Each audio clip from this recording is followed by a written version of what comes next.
Hi, my name's Lee Sansom. My whole life has been dedicated to helping and protecting vulnerable people. I've been bodyguard to some high-profile people, including Princess Diana and Mohammed Al Fayed, the owner of Harrods in London. But it's not just the rich and famous that need to take care. It's a dangerous world out there for anyone. All right. What did you do in PE? Would you be prepared should someone attack you? What about your partner? And how about your kids, the most vulnerable of all? No? And don't think this won't happen to you. The following scenarios are examples of real-life violent attacks.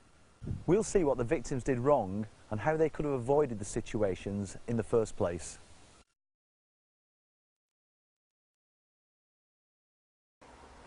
Sue hated the crowds. A quiet seat in the park, away from it all, was her choice. It could have been a fatal decision though, as her attacker also hated prying eyes. Sue, miraculously, survived a knife attack, but the mental and physical scars will last a lifetime. Crowded public places may not be the most peaceful, but at least there are plenty of people around to come to your aid if you need it.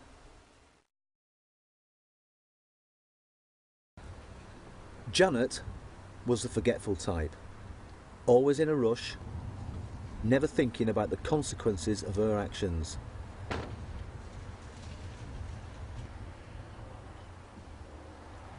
She'll remember the day she had her child abducted for the rest of her life.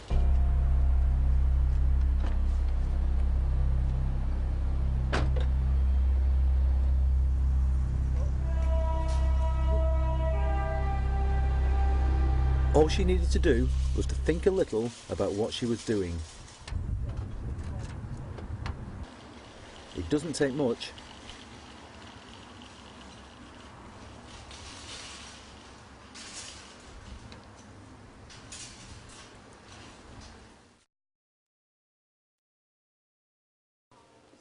Tuesday night was pub night for the Chamberlains and the Hintons.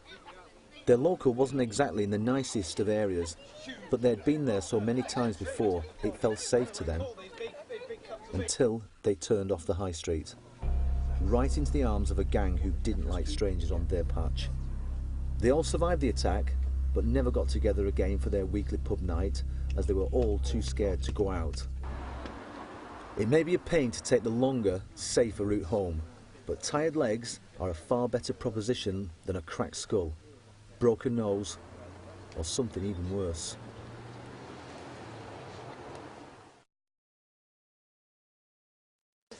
I've been in many situations where I've wanted to intervene to help people out who are in trouble.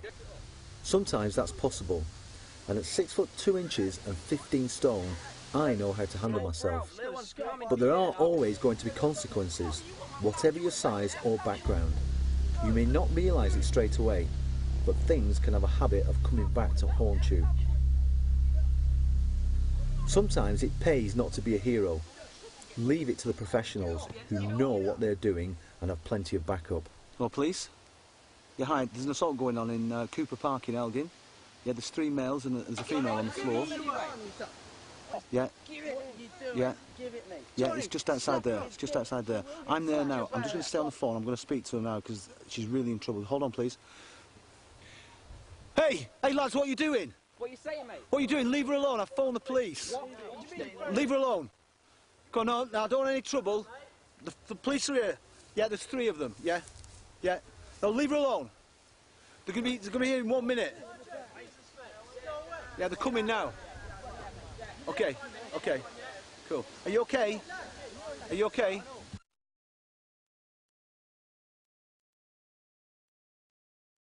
Well, we've just seen some violent situations, all of which could have been avoided had the victims followed my family awareness safety training programme.